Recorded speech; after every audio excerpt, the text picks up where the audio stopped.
त्यानंतर एक मोठी बातमी आहे। आमदार निवास खाली मंत्री हसन मुश्रीफ यांची इनोवा गाडी अज्ञात हल्लेखोरांनी फोडल्याची माहिती समोर येते। तर आकावाणी इथं ही गाडी फोडल्याची माहिती समोर येते। 20 मिनिटांपूर्वी घटना घडलेली आहे। धक्कादायक अशी घटना। आताची सगळ्यात मोठी बातमी आपण बघतोय, अज्ञात हल्लेखोरांनी गाडी फोडल्याची माहिती समोर येते। तर मंत्री हसन मुश्रीफ यांची गाडी फोडलेली आहे। हसन मुश्रीफ यांची गाडी फोडल्याची माहिती समोर येते। आकाशवाणी आमदार निवासाखाली कडेकोट पोलीस बंदोबस्त तैनात केल्याची माहिती सुद्धा समोर येते। 20 मिनिटांपूर्वी म्हणजे आता 8:30 वाजता आहेत आणि 8 वाजून 10 मिनिटांनी 10 ते 12 मिनिटांच्या आसपास ही घटना घडली असावी। इथं जी गाडी होती हसन मुश्रीफ यांची ती फोडल्याची माहिती समोर येते। त्यामुळे आता ही गाडी नेमकी कोणी फोडली असा सवाल उपस्थित होतोय। तर त्यावेळेला आमदार निवासासमोर पोलीस बंदोबस्त नव्हता का असाही सवाल या ठिकाणी उपस्थित होतोय। अज्ञात हल्लेखोरांनी गाडी फोडल्याची माहिती समोर येते। आतापासून 20 मिनिटांपूर्वी ही घटना घडलेली आहे आणि सगळ्यात आधी लोकशाही मराठीच्या माध्यमातून ही बातमी आपण बघत आहोत। आताची सगळ्यात मोठी आणि महत्त्वाची बातमी, मंत्री हसन मुश्रीफ यांची गाडी आता फोडल्याची माहिती समोर येते।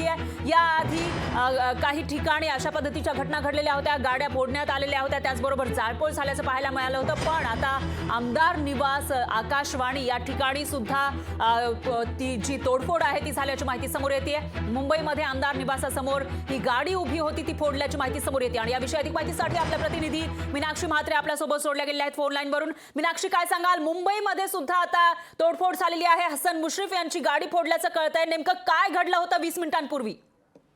नक्कीच आपण पाहू शकतो की आकाशवाणी या आमदार निवासाखाली मंत्री हसन मुश्रीफ यांची इनोवा गाडी उभी होती आणि काही मिनिटांपूर्वीच आपण पाहू शकतो जवळपास 15 ते 20 मिनिटं झालेले आहेत। काही अज्ञात हल्लेखोरांनी ही गाडी जी आहे ती फोडलेली आहे। एकंदरीतच आपण पाहतोय सध्या त्या ठिकाणी संपूर्ण परिसरामध्ये मोठ्या संख्येनं पोलीस तैनात आहेत। मात्र ही गाडी कोणी फोडली, जवळपासचे सीसीटीव्ही फुटेज जे आहेत ते तपासण्याचं काम जे आहे मुंबई पोलीस करत आहेत। मात्र एकंदरीत नेमकं काय कारण असू शकतं आणि कोण लोक असू शकतात याचा देखील तपास मुंबई पोलीस करत आहेत। सध्या आपण पाहिलं तर आकाशवाणी या आमदार निवासाखाली मोठ्या प्रमाणामध्ये आपण पाहू शकतो की पोलिसांचा बंदोबस्त जो आहे तो तैनात आहे आणि ज्या पद्धतीत या गाडीची इनोवा कारची तोडफोड करण्यात आलेली आहे, तर हे हल्लेखोर नेमके कोण होते, कुठून आले होते, कोणी यांना ही गाडी फोडण्यासाठी सांगितलं होतं, या संपूर्ण प्रकरणाची तर माहिती जी आहे पोलीस घेताना पाहायला मिळत आहेत।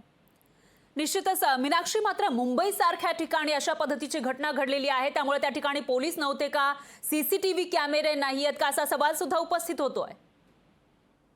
ज्या पद्धतीत आपण पाहिलं तर आकाशवाणी आमदार निवासाखाली ज्या पद्धतीत ही घटना घडली, हसन मुश्रीफ यांची गाडी ज्यावेळी त्या ठिकाणी उभी होती आणि या गाडीची तोडफोड करण्यात आलेली आहे। त्यामुळे आता कायदा आणि सुव्यवस्थेचा प्रश्न देखील सध्या निर्माण होत आहे, कारण राज्यामध्ये अनेक घडामोडी घडत आहेत, त्यासोबतच अनेक ठिकाणी कायदा आणि सुव्यवस्था घडलेली आहे। त्याच अनुषंगाने आपण पाहतोय की मंत्री स्वतः हसन मुश्रीफ यांची आता इनोवा कार जी आहे ती काही अज्ञातांनी फोडलेली आहे। त्यामुळे हे हल्लेखोर हे अज्ञात कुठून आले होते, कोणी यांना पाठवलं होतं आणि कोणी यांना या गाडीची तोडफोड करण्यासाठी सांगितलं होतं, या संबंधित प्रकरणामध्ये आता मुंबई पोलीस पूर्णपणे चौकशी करताना, तपास करताना आपल्याला पाहायला मिळत आहेत। निश्चितच मीनाक्षी, ही जी तोडफोड झालेली आहे मंत्री हसन मुश्रीफ यांच्या गाडीची, याविषयी काही प्रतिक्रिया आलेल्या आहेत का, पोलिसांकडून काही कळतंय का? नक्कीच पोलीस या संपूर्ण प्रकरणामध्ये तपास करत आहे। किती वाजता घडली, संबंधित त्या ठिकाणीचे सगळे सीसीटीव्ही फुटेज जे आहेत पोलिसांकडनं तपासले जात होते।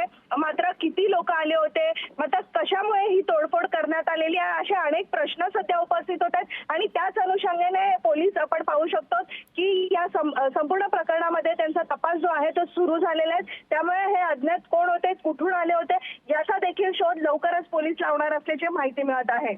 मीनाक्षी, आणखी एक प्रश्न, तो म्हणजे आमदार निवास आकाशवाणी हे मुंबईमधील एक गजबजलेलं ठिकाण आहे, या ठिकाणी गर्दी प्रचंड असते पहाटेपासूनच। तर मग ही जी गाडी जेव्हा फोडली गेली तेव्हा कोणी बघितलंय का, प्रत्यक्षदर्शी या ठिकाणी होते का, याविषयी काही माहिती मिळू शकली का?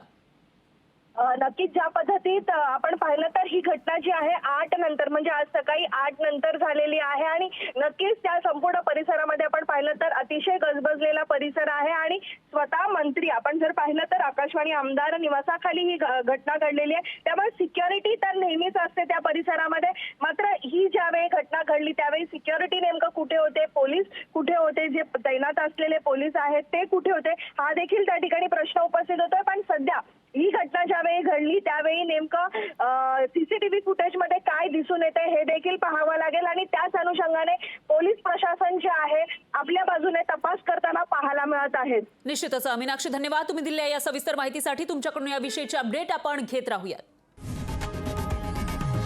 लोकशाही मराठी ऐका, पहा, जागरूक रहा.